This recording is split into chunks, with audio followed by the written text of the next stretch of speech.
Hey pessoal, está no ar o Extra Podcast, o local onde falamos dos nossos reality shows favoritos. Aproveite que está nos ouvindo e nos avalie com 5 estrelas, principalmente se for no Spotify, hein? Clica aí nas 5 estrelas ou segue a gente no Spotify, que dá para compartilhar nas redes sociais e manda pros amigos, pros inimigos, para todo mundo que curta reality shows. Eu sou o Rich, eu tenho a Gabi e a Isa, que pode aparecer ou não no decorrer do episódio, que tá resolvendo umas questões pessoais e pode aparecer por aí. Mas hoje nós comentaremos o 14º episódio da 13ª temporada do MasterChef Brasil, que aconteceu nessa terça, 25 de agosto, foi do top 9 virar top 8. Gabi, tá chegando na reta final, a gente tá ficando com aquela sensação de que tá pra acabar, não é?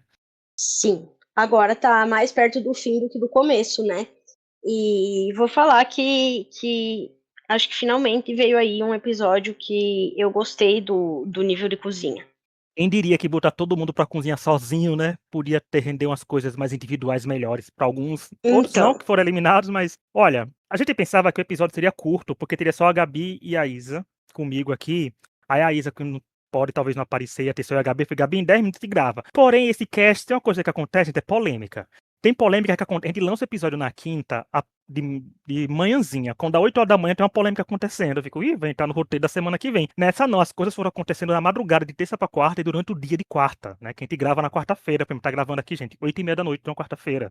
Mas vamos começar aí um giro de fofocas que é muita coisa acontecendo e a gente vai por parte. Tem 3 fofocas principais que a gente vai comentar. Eu sei que tiveram algumas outras coisas pequenas, outras coisas não tão pequenas, mas umas que estão chamando mais a atenção do público é que, indo por linha do tempo, a gente tem primeiro o caso dos likes do Fogaça, né? Porque semana passada o Fogaça postou um vídeo no Instagram perguntando pra quem o público está torcendo. E no meio dos comentários, muitas pessoas criticaram a Carla, criticaram o Patrick e outras pessoas, mas a Carla era mais alvo de críticas. Falaram que torcia pro Rodrigo e pra Aline, que a Carla deveria ser eliminada, que não queriam que ela fosse finalista, não querem que ela vença a temporada. Mas o que chamou a atenção é que o Fogaça curtiu esses comentários.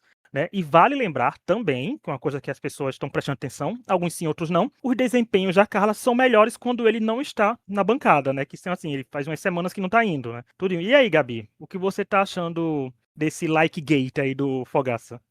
pra ser bem honesta e tentando assim soar suave pra não exagerar, mas eu acho no mínimo muito pouco profissional, tá? Porque o trabalho dele é julgar todos os participantes com imparcialidade. E eu acho que, pelo menos, enquanto a temporada tá rolando, ele não poderia demonstrar preferência. Eu acho que pós, ainda assim seria complicado, porque, enfim, eu acho que não tem porquê, né? Ele desmerecer, por exemplo, alguma pessoa que, sei lá, digamos que a Carla vença, né? E ele, depois da temporada, fosse falar, tipo, ai, né, eu acho que fulano, ciclano, beltrano eram melhores. Ainda assim, eu acharia desnecessário. Agora, enquanto a temporada tá rolando, eu acho muito pouco profissional. Porque, cara, sabe, tipo, meu Deus, eu não sei nem como expressar isso, mas o ponto é que só deixa mais pano para manga de todas as teorias que tem aí na internet a respeito do fato da Carla não conseguir ganhar uma prova quando o Fogaça tá julgando, né? É, mas fica aí, gente, porque, como a Gabi falou, uma coisa é a gente aqui do podcast dar likes com perfil do Instagram, por exemplo, porque eu uso o Instagram do podcast sou eu, né? Então, assim, eu curti um comentário, que a gente não tem vínculo com ninguém, a gente comenta o MasterChef, mas a gente não tem vínculo, literalmente, gente, com ninguém, a gente não ganha um pix, não ganha, sabe, nada. Outra coisa é um jurado do programa que dá like num comentário que esteja praticamente estão tacando hate, né? Num participante. E com coisa assim, porque Exatamente. assim, o Fogaça tem ligação direta com os resultados do programa. A gente sempre fala que os Exatamente. jurados que decidem quem é eliminado, quem fica no programa e quem vence. Então o Fogaça nesse like, ué, ele tá tendo o corpo fora, é porque se chega na final e ganha, vai já não, reclame com a Helene e com o Jacan, porque foi 2-1 a vitória então, né? Eu não sei. E é isso, como eu gosto bastante, assim, de um negócio que a Ana Paula falou no BBB, lá nessa temporada, que ela falou a respeito da galera que comenta reality show e que ela, tipo, super respeita o trabalho dessas pessoas, né? Ela falou trabalho porque obviamente, tem pessoas que são comentaristas profissionais, que não é o nosso caso, como o Rich bem disse, a gente não ganha um centavo, mas o ponto é que Mesmo quem é comentarista profissional e que ganha dinheiro para fazer isso, dos veículos, né? Por exemplo, tem uma galera que é contratada pela UOL, enfim, ou que tem os próprios canais monetizados e tal, e a gente nem isso, tá? A gente não monetiza nem pelo Spotify, nem pelo YouTube, nem por nada. Então, assim, comentarista, ele não é para ser imparcial, ele é parcial, ele está comentando. Então, ele vai ter a opinião dele, ele vai torcer para fulano, ciclano ou beltrano, e pode ser que às vezes não expresse a sua torcida, como pode ser que outras vezes expresse, né? Tanto que a gente aqui, por exemplo, várias vezes já falou, em várias temporadas, né, que torcia para pessoa A, B. Eu mesmo sempre falava que torcia para Isa Scherer, e ainda assim a Kelly veio aqui sempre e vem até hoje, né? Então, comentarista não precisa ser isento. Outra coisa é você ser jurado do programa, você ser uma pessoa que interfere diretamente no resultado. É a mesma coisa que se, sabe, sei lá, tipo, não tem como. É, não tem. E aqui, até entre a gente não torce pelas mesmas pessoas, né? Então, mas a gente não decide nada. A gente só tá aqui falando o que acha, mas o jurado realmente tem que ter pelo menos um. O jurado pode ter favorito, gente. Pode ter, mas eu acho que a nível de dar like nos comentários, eu acho que é um pouco demais. Porque se fosse o contrário, a gente fosse o Fogaça dando likes em comentários pedindo a eliminação da Aline, vocês iriam gostar? Então, assim, né? Dar essa inverter esses papéis. Mas Exato. aconteceu isso, a gente não sabe o que vai acontecer, porque Fogaça, se eu não me engano, volta e a Helena voltam na eliminação da semana que vem. Então a prova principal, se eu não me engano, ainda é sem eles, né? E vamos dar um pulo em outra fofoca, barra treta, né? Porque deu tretinha, né? Assim, que tá rolando etarismo no MasterChef, gente. Essa aqui é praticamente a que mais tá repercutindo. Porque durante a prova da eliminação, o Jejuíno teve que dividir os vinhos entre os participantes e quis dar um dos piores para o Patrick, alegando que pessoas fortes precisam sair. E já no confessionário, que foi quase que na mesma hora, o Patrick fala algo como que não ajudaria mais o Jesuíno a atravessar a rua. A interpretação, gente, fica a critério de vocês, nossos ouvintes. Nós temos as nossas também. Jesuíno teve a dele, Patrick teve a dele. Deixa aí nos comentários o que vocês acharam. Porém, o perfil MC23 underline Jesuíno, que é verificado no Twitter, porque o povo achava que não era, porque os tweets desse ano são com MC13, mas está verificado, tem perfil oficial, então é um texto enorme, dizendo a seguinte coisa que foi feita de terça para quarta. Gente, foi 1 hora da manhã esse texto não estava sendo postado. Tudo que eu olhei aqui, gente, são entre aspas, que foi do perfil postando. Elegância também é saber envelhecer. Na prova da eliminação de hoje, tive a oportunidade de escolher os vinhos para os meus colegas. Em meio à tensão da competição, houve uma frase que fez referência à minha idade, em um tom que considerei desnecessário e preconceituoso. Tenho 60 anos e tenho muito orgulho de cada um deles. Carrego experiência, histórias, aprendizado e, acima de tudo, a disposição de continuar aprendendo e enfrentando os novos desafios. No MasterChef, estamos ali para cozinhar, competir e realizar sonhos. A idade não diminui ninguém. Pelo contrário, ela pode trazer maturidade para entender que respeito nunca sai de moda. No fim, prefiro responder com aquilo que sempre me trouxe até aqui: talento, trabalho, respeito e elegância. E que a competição continue, porque para segurar a minha mão, eu prefiro que seja a vida. Uma frase aí, né? Mas não parou por aí. Porque respondendo outros comentários do público, até um do Jesuíno, o Patrick fala que as brincadeiras de nona, bis, tataravô sempre estiveram presentes e até questiona, né, o Jesuíno no caso, com ou será que eu estou mentindo? Ou seja, aparentemente essa questão da idade, dele ser mais velho, era uma brincadeira entre eles também. E uma outra pessoa fez até uma observação pró-Patrick, né? Que foi assim, entre aspas. Tem participante que só falava por trás, tem participante que esperou a edição e público tomar partido para esboçar a reação, tem participante se fazendo de perseguido ou perseguida e tem galera que sempre falou na frente e encarou uma competição como competição. Isso diz tudo. E o Patrick também responde com um print de uma conversa com o Rodrigo, bem descontraída, no dia 17 de junho, falando que as gravações terminaram no dia 23 de junho. Né, que é como fosse assim, me leva para a Austrália, estavam assim, uns comentários engraçadinhos e reações de hahaha. Gabi, muito caos aconteceu aqui. Muito caos. Então, primeiro que honestamente, eu fico cada vez mais confusa com o que aconteceu de fato nos bastidores, porque no começo os participantes negavam que tivesse acontecido algo. Eu sempre pontuei aqui também que a galera continuava interagindo super bem. Por exemplo, supostamente existe vídeo da Aline e da Carla dançando juntas até o chão. A gente tem situações aí de, por exemplo, uma semana antes da Thaís ser eliminada, ela gravando vídeo de receita pro Instagram com a Carla e com a Gabriela para fazer ali conteúdo do churrasco que elas fizeram a prova em trio. Então, assim, se tivesse realmente uma questão ali, elas não iam fazer conteúdo juntas pro Instagram, né? Então, assim, em alguns momentos, né, eu sempre deixei claro aqui que eu tenho a sensação de que a edição aumenta e tenta vender essa narrativa, porém, em alguns momentos surgem coisas que mostram o contrário, como, por exemplo, essas situações aí essa situação do jesuíno, né?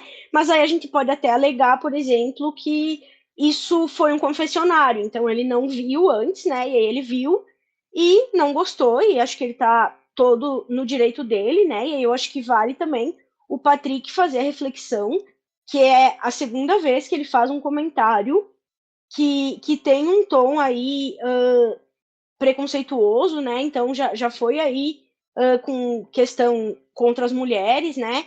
Agora aí essa questão com pessoas idosas. Então eu acho que vale um pouco o Patrick refletir no quão, assim, não sei, né? Enfim, mas no quão essas coisas aí talvez estão enraizadas, porque obviamente, né? A gente sabe a sociedade que a gente vive e o quão às vezes ele acaba reproduzindo isso, porque não é a primeira vez, né?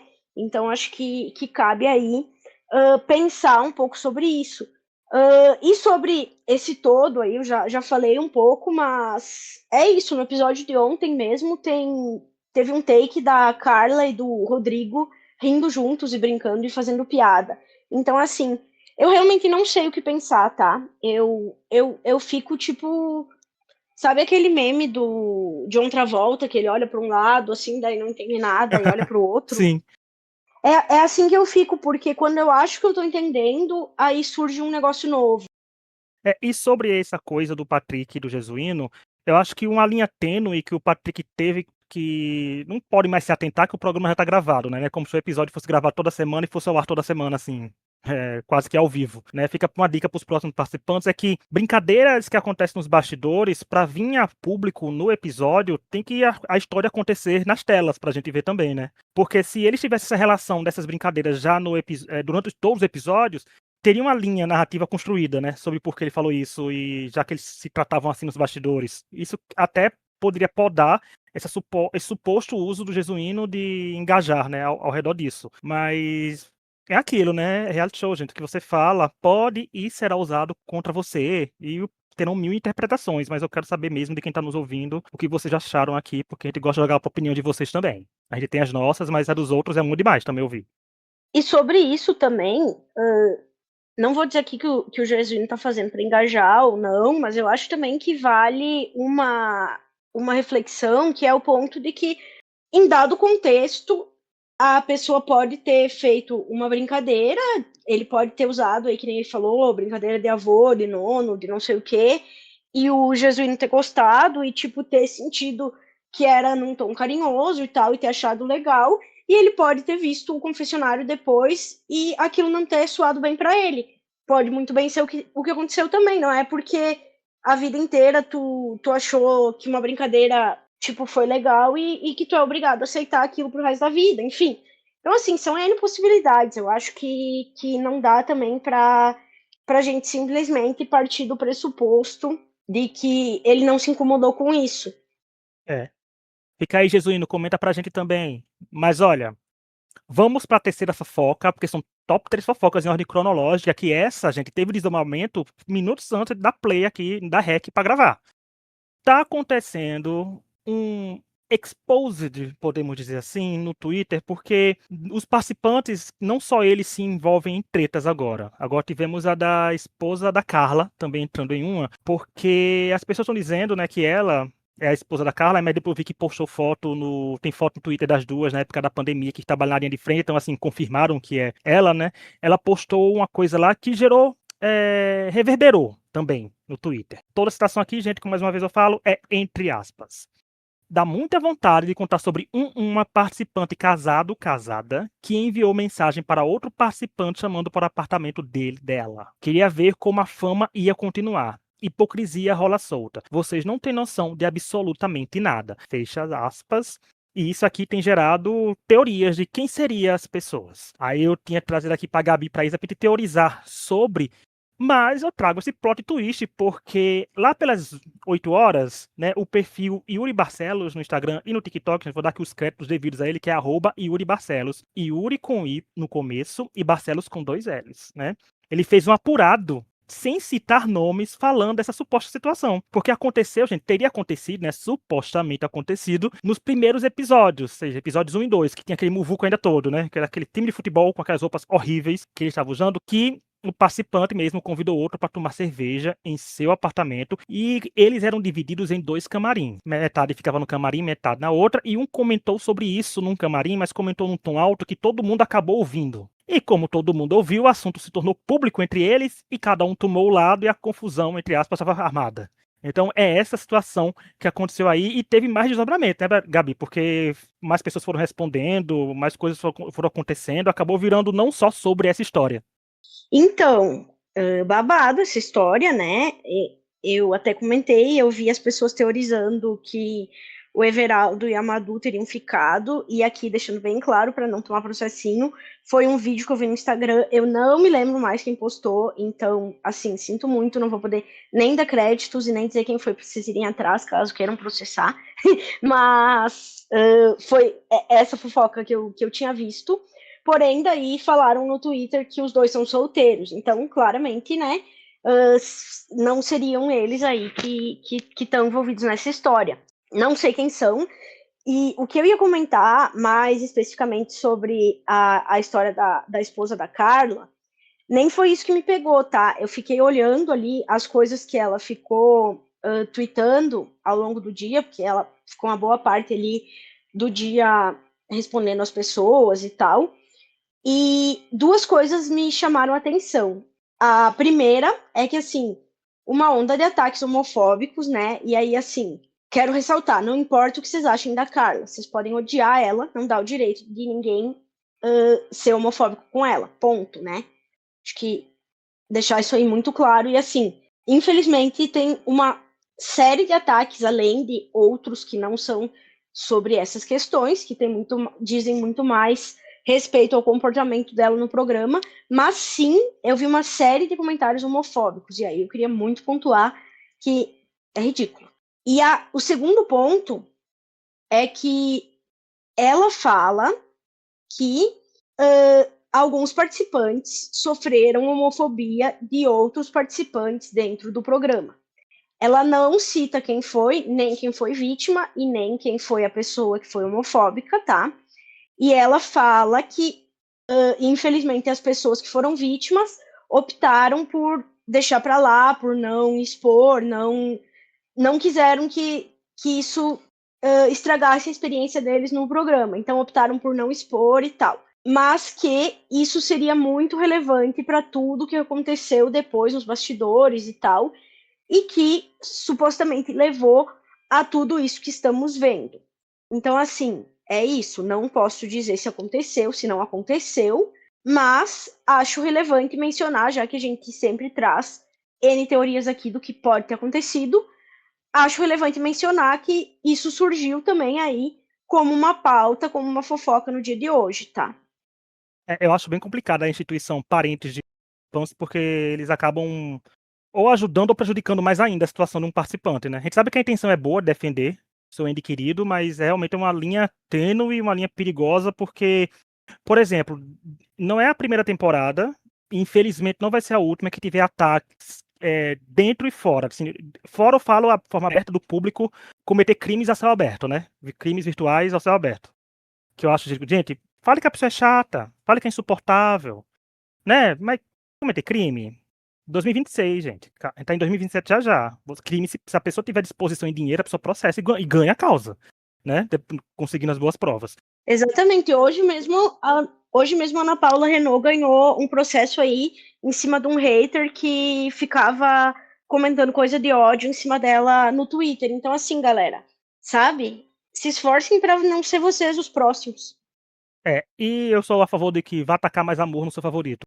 É um assunto que tem que ser muito debatido e cobrar o programa para atitudes assim, quando algum participante né, for homofóbico, for racista, for outra coisa na temporada, cobrar também que o programa haja sobre isso, né? Mas essas são as fofocas que aconteceram aqui agora, e a Isa já está entre nós aqui agora, porque Isa, você chegou na boa hora, você chegou na hora que a gente vai comentar as provas que aconteceram. Vocês sabiam, meninas, que fazia um mês que não acontecia uma primeira prova individual? Olha isso, era sempre equipe. Olha que coisa Ah, engraçada. não sabia dessa estatística. Vamos falar de prova classificatória, gente. É a hora do leilão. É a hora que mais bate saudade da Ana Paula Padrão. Finalmente, voltando a ter provas individuais, o programa trouxe o tradicional leilão. E como Helene e Fogaça ainda estavam ausentes, já não tiveram presente, os jurados convidaram para a chefe Raven, né, nosso chefe Celzinha, nosso pedacinho de céu, que participou dos profissionais, e o humorista francês, o Paul, que conduziu o leilão. E no final das contas, desse leilão francês, o Jesuíno conquistou seu segundo PIN e a Aline e a Carla foram destaques positivos e também subiram ao mezanino. E a Isa, o que você achou dessa prova aí, ó? Veio aí leilão, foi comida francesa, você gostou do que a gente teve? Gostei, gente, gostei da prova, gostei do leilão, já tá contratado, hein, o Paul. E vamos ser sinceros, gente, adorei a Heaven como jurada, vocês gostaram? Nossa, eu achei que foi mágico, foi assim, Eu, eu ela gostei, foi eu curti muito, também. Curti também. foi muito legal, e assim, ela traz uma questão de que ela tem, logicamente, essa expertise aí de jurado, né, de chefe. E também eu acho que agrega muito ela ter participado, porque ela conhece a pressão das coisas, né, e tudo. Então, nossa, eu achei que a participação dela foi muito legal, foi muito boa. Ela trouxe dicas importantes ali para os pratos, sabe? Também achei que foi bem legal, assim, porque ela não estava ali, assim, só para degustar, ela realmente foi falando de alguns pratos que as pessoas foram tirando ali, sabe? Então foi muito legal. Gostei da prova, gostei do leilão também, e gostei do caos também. Eu adoro leilão, é a minha prova favorita do MasterChef. E então, assim, adorei, achei, gostei também. No começo, né, eles faziam ali sempre com as mesmas coisas, né, que era as proteínas, e aí eles foram mudando, né, as temáticas dos leilões e tal, e aí achei super legal essa temática aí da gastronomia francesa. Achei que eles, dada aí a ausência do Fogaça e da Helena, eles conseguiram resolver de um jeito legal, assim, né? Então, e que foi chamando a Heaven, que é justamente aí uma pessoa que passou pelo programa, foi muito querida pelo público, tem uma legião de fãs, e eu acho que de todo mundo que passou pelo programa, é uma das pessoas que mais conseguiu prosperar, né? Então, assim, claro, tem alguns outros exemplos, né? Tem a Isa Scherer, tem o Ravi, tem uma galera que tá super bem, mas eu acho que a Heaven é um dos maiores exemplos, assim, de pessoa que aproveitou super bem a passagem pelo MasterChef. Então foi super legal ver ela lá, até porque era uma gastronomia da qual ela também é especialista. Então eu concordo bastante aí com a Isa sobre a participação dela. E eu gostei muito da prova do leilão, assim, gosto muito, e acho que o pessoal foi super bem aí, né? Discordando da internet, que tá adorando tacar pau em tudo dessa temporada e neles o tempo todo. Eu acho que eles foram bem, assim, porque de fato o leilão é sempre um caos, e claro, tiveram algumas pessoas ali com um pouco mais de dificuldade de entregar, né? A Gabriela não conseguiu colocar todos os itens, a Jéssica acabou entregando um negócio bem feio ali, que estava gostoso, mas estava bem feio e tal. Mas, no geral, eu achei que eles conseguiram desempenhar bem, assim, porque o tempo realmente era bem curto.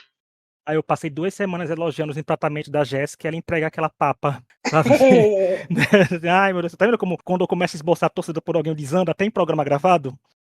Assim, desanda completamente, mas assim, eu senti falta muito da Ana Paula Padrão, como eu falei no começo, né? Porque eu gosto porque ela dá susto na gente, ela deixa mais do que os participantes nervosos, ela deixa a gente nervoso acompanhando. Porque ela fica gritando, fica, né, subindo o tom, e é muito bom disso. O Paul tava um pouco mais bonzinho, né? Mas aí teve isso. E eu, como falo eu, se não me engano, chamo ela de Pedacinho do Céu desde quando ela participou do MasterChef, né? Eu gostei como ela, como jurada convidada, e ela trouxe um ar novo. Eu digo, ih, será que tá pintando aí, gente? Mas eu não tiraria a Helena, eu tiraria o Fogaça.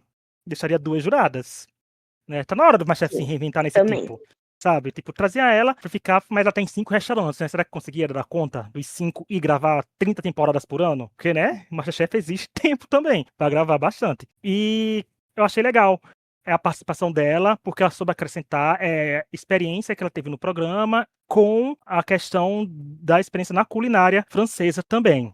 E foi bom ver ele solo, de começo, assim, começaram a vir com pratos individuais, tivemos erros, tivemos acertos. Foi o episódio mais MasterChef, dadas as devidas circunstâncias dessa temporada, né? Porque teve gente que foi bem elogiada, e teve gente que foi bem criticada, teve gente que errou coisa besta, e o leilão proporciona isso pra gente, porque o MasterChef, o tempo já é curto em todo tipo de prova, né? Já é um tempo que poderia ser 1 hora maior. E eles estavam muito empolgados ainda, coisa, tanto que teve gente com 20 minutos, né? Pra entregar as coisas. E a Madu, se eu não me engano, era 15 minutos por ter ficado por último. Agora, o que me pegou foi o Nuri pegar um prato que nunca tinha cozinhado pra achar que era fácil. Eu acho que é um fácil que sai difícil, que pode custar caro e custou, né? Que ele foi pra eliminação e foi eliminado. Mas eu acho que foi um prato interessante. Eu acho que o Jesuíno ganhou no momento, não a temporada, ganhou o PIN, no momento que o Jacan falou que lembrava de casa. Que eu acho que é um dos comentários mais fortes que o Jacan pode fazer para dizer que ele vai dar uma vitória para alguém. Né? Quando ele lembra de casa, ele lembra uma coisa, o Jacan já condiz isso. Eu gostei do prato da Carla também. Tava um prato até bonito. É um prato que não tem como ficar tão maravilhosamente lindo, mas não fica feio porque ele já é uma cor meio opaca, né? Branco com verde claro. Né? E ela foi inteligente, que ela Sim. seguiu uma dica que a Pedacinho de Céu deu, né? Porque descascar a uva. Então ela fez uma coisa inteligente. Então acho que vale também. Sim. E a Aline provou mais uma vez pra gente que, quando ele falava lá no começo, lembra que ele falava que a Aline ia melhor quando ia individual? Realmente, tá aí a Aline também. E rendeu, gente, o GIF da Carla tentando abraçar ela saindo, passando direto e abraçar o Jesuíno. Eu quero que se alguém fizer uma figurinha, gente, manda no WhatsApp, que eu vou querer. Eu gostei, ficou bem Antes engraçado. de, antes de passar para a próxima pauta e até entrar no mérito aí da Aline se recusando a abraçar a Carla, eu só queria mencionar, gente, mais uma vez, eu fiquei incrédula com a edição, porque da maneira que os jurados elogiaram o prato da Madu, não fez sentido nenhum ela não tá entre as pessoas que subiram, sinceramente. Tipo assim, a Heaven falou que é um prato que ela colocaria no restaurante dela. Como que é um prato que se coloca Melhor, no teu restaurante e ele não fica nem entre os 3 melhores? o Tipo, melhor tudo purê bem do ela não ganhar, mundo, né? tudo bem ela não ganhar, porque tá, sei lá, o do Jesuíno tava melhor, lembrou o Jacan de casa e tal, mas ela não fica nem entre os 3, sendo que, tipo, ela recebeu toda aquela pancada de elogios, então assim, realmente eu não sei mais o que se passa, o que que eles falam, e a edição corta para fazer suspense, mas nada faz sentido, porque a gente vê os jurados rasgando elogios para a pessoa, dizendo que eles vão colocariam no restaurante deles, e aí o prato não fica nem entre os 3 melhores. Eu acho que a justificativa da Madu não ter ficado no top 3, a edição tentou dar pra gente antes deles provarem os pratos. Porque o Nuri mesmo fala de coisas que vai no prato da Madu e a Madu pegou coisas completamente diferentes. Aí eu acho que faltou o Jado falar, ou se foi falado e não foi pra edição, porque, por exemplo, o prato dela tava gostoso, mas estavam com ingredientes que não vão nele, sabe? É tipo assim, não virou uma coisa variada. Faltou o Jacan dizer assim, seu prato está delicioso, mas você botou coisas que não vai nele. Assim, tipo, isso não vai nele, isso não vai nele, não vai nele. Porque tinha muita coisa, assim, até a Pedacinho de Céu falou que ela fala disso, ela fala, mas gente, mas isso não vai no prato, sabe? Então, assim, eu Sim. acho que isso pode ter pesado e só faltou o Jacan falar isso, sabe? Na hora de dizer que na avaliação. Na linha da edição, isso deveria ter sido posto quando eles estavam julgando ela, então, e não quando. Enfim, porque de fato ficou faltando. Agora que tu trouxe isso, me parece fazer sentido, mas não fez sentido na linha narrativa da edição do episódio. E eu acho que pode ter sido cortado, porque se não me engano, vocês se viram que toda vez que estava sendo um prato, a partir do segundo ou terceiro prato, não sei, alguns pratos, a Heaven estava dizendo o que podia ser feito, estava dando dicas, né? Tipo, ela não disse pra todo mundo, mas eu tenho quase certeza que ela falou pra todo mundo. Talvez, na hora de julgar, os jurados vêm falar muita mais coisa, que não tem como ir ao ar, senão o programa vai terminar 5 horas da manhã. Mas faltava só dar o Jacan falando, reafirmando que o prato da Madu estava com ingredientes que não pedem. E isso acabou descaracterizando, sabe? Assim, não ficou tão fiel ao que eles queriam. E ficaria até um gancho bom para a próxima temporada, pra dizer, ó, pode fazer gostoso, mas tem que ser o que tá pedido. Porque, por exemplo, uma coisa que é efeito dominó, o da Jéssica foi elogiado muito no sabor. Se ela tivesse conseguido empratar, talvez ela não ganhasse o PIN, mas ia pro mezanino. Mas também não teria ganhado o segundo PIN que ela vai ganhar daqui a pouco, quando vai comentar a eliminação. É os efeitos dominós do MasterChef, mas foi um monte de si, né? Madu botando ingrediente que não vai no prato, a Gabriela fazendo tudo, mas esquecendo de botar no prato, né? Jéssica soltando as coisas e queimando a mão. Foi assim, coisas que só o leilão proporcionam. E é uma coisa que a gente se diverte, gente. Mais um disclaimer para essa prova, antes da gente passar, porque assim, foie gras tá proibido no Brasil, tá? Já foi sancionado pelo Lula. Então, assim, eu não sei como que eles conseguiram fazer essa prova. Não sei se só não pode ser. Mas, enfim, se não pode ser comercializado, como que eles conseguiram comprar? Então, assim, não sei. Mas fica aí o recado. Não comam foie gras, não façam foie gras. Não, enfim, não tem por que fazer. Se vocês não sabem aí, pesquisem, mas é horrível o que eles fazem com os patos para conseguir produzir o foie gras, tanto que aí o Brasil proibiu o consumo, né? Porque de fato é muito, muito danoso pro animal, né? Realmente é uma tortura.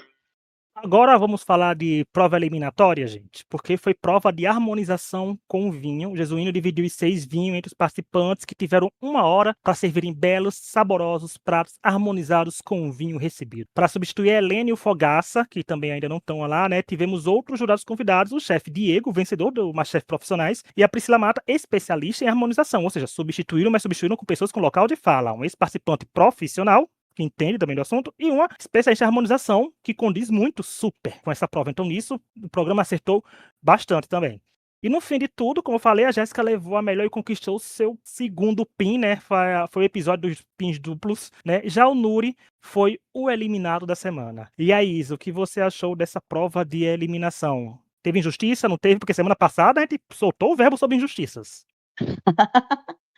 Olha, primeiro falar, assim, da questão da prova, né, eu acho que a harmonização é uma habilidade muito, muito, muito legal de se cultivar como um chefe, né, porque todo mundo que vai no restaurante pede uma bebida, não necessariamente alcoólica, né, mas, principalmente quando é alcoólica, precisa realmente harmonizar com o que tá, sendo comido, né. Eu gosto muito disso, estou começando a estudar um pouquinho essa questão, porque eu amo vinhos, então eu acho bem legal, eu acho que é uma prova, primeiro que é bem clássica, assim, também, né, eu acho que é uma prova que consegue trazer o patrocinador de uma forma natural para dentro do programa, então eu acho que é legal. Gostei da estrutura da prova também. Eu acho que é muito difícil a gente falar agora de injustiça, porque, assim, a gente não tá conseguindo mais ter, como eu digo, certeza das coisas, né, então, assim, essa temporada tá muito duvidosa, eu acho. Não sei, gente, de verdade, assim, por exemplo, a gente ouviu que o prato da Gabriela estava muito fresco, mas que talvez não tivesse combinado com o vinho que ela escolheu não, né, que o Jesuíno deu pra ela. Então, não sei se é uma prova de harmonização, o prato dela estava lindo, lógico, mas o Nuri também não estava feio dessa vez, pelo menos feio não estava, né, então, não sei gente, eu tô com uma sensação, assim, de que eu não consigo confiar mais, sabe. Não é eu acho que é isso, acho que perdeu um pouco da confiança. Sobre a prova em si, um saco, tá? Porque, honestamente, acho tudo isso que a Isa falou, ou seja, acho legal a prova de harmonização, mas, cara, é a terceira prova patrocinada já de vinho nessa temporada por esse patrocinador. Então, assim, não dá mais, chega, já cansei de ver eles tendo que harmonizar comida com vinho. Busquem o time comercial da Band, bora ir atrás de outros patrocinadores. Queremos ver a galera fazendo outras coisas. Então, assim, essa é a minha opinião sobre a prova. Dito isso, acho que assim como na primeira prova, o pessoal, no Amiga, geral, é sério? Já é a terceira prova que eles fizeram com o mesmo amiga, apresentador? já é a terceira prova? Não creio, tá vendo como é esquecível? Então, gente, meu Deus, esquecível, É, esquecível. é a terceira prova, tá? Tô Uma chocada. delas foi aquela que eles fizeram toda aquela pataquada lá, que parecia The Traitors, e aí no final eles tinham que fazer um negócio com o pato, Ah, que é era, mesmo. era patrocinada pelo vinho. Teve mais uma que eu não vou me lembrar qual foi, mas eu tenho certeza que teve. E agora essa, tá? A terceira. Então, assim, por favor, sabe, Band, vá procurar mais patrocinadores. Nossa, Ah, então. Concordo com a Gabi, concordo com a Gabi. então, assim, dito isso, achei que a galera mandou bem no que fez, sabe? E acho que é isso. Muitas vezes, numa prova de harmonização, a pegadinha vai ser essa: vai ser que você pode cozinhar bem, fazer um negócio legal, mas não vai harmonizar com a comida, e aí eu acho que talvez isso tenha sido o que pegou um pouco ali pro Nuri. Gente, é um tipo de prova que, assim, tem pratos que eu nunca comi ali, nunca comerei, até por gosto pessoal mesmo, mas o de harmonização é porque eu não bebo, né, gente? Então, pra harmonizar, eu teria que nem Amadou, provando, talvez ficaria meio uhul, né? Frying as coisas, sabe-se lá o que eu entregaria. Mas é uma prova interessante porque geralmente a gente espera, né, no MasterChef ter prova de harmonização. Chega com café, com bebidas e etc. Mas, assim, tirando a falta de empratamento da Jéssica na primeira prova, ela, quando foca em entregar uma coisa bonita, ela entrega, né? Foi uma vitória para mim que foi merecida. E eu acho que a única coisa que eu reclamo desse PIN dela, não é reclamando que ela ganhou o PIN. Gostei que ela ganhou o PIN. Foi só que mostrou tantos confessionários ela falando que queria o PIN, que queria o PIN, que o PIN tava vindo, que o PIN tava vindo, que acabou não sendo uma surpresa para ninguém o PIN vir para ela. Porque geralmente quando o MasterChef mostra o Patrick dizendo que vai receber muito PIN, ele fica no quase e não ganha. Essa é a narrativa que o MasterChef casa pra gente, né? Eu queria ter visto mais confessionários de mais pessoas dizendo que ia ganhar o PIN nessa prova, na mesma proporção que a Jéssica, pra ficar uma dúvida na cabeça da gente, mas foi bom pra ela. E a eliminação do Nuri, eu já quero deixar aqui meus sentimentos pra ele, né? Porque o pai dele chegou a falecer durante a gravação. Nuri, querido reizinho, estamos com você, né? Sim, Forças. nossos Não é fácil sentimentos, pra muita ninguém, nossos força. sentimentos aqui. E eu acho que, trazendo para um lado, gente, de reality show, se o prato do Nuri não tivesse tão abaixo do da Gabriela, ele não teria sido eliminado. Porque o programa não costuma. Sabe? O programa costuma eliminar pessoas em aniversário.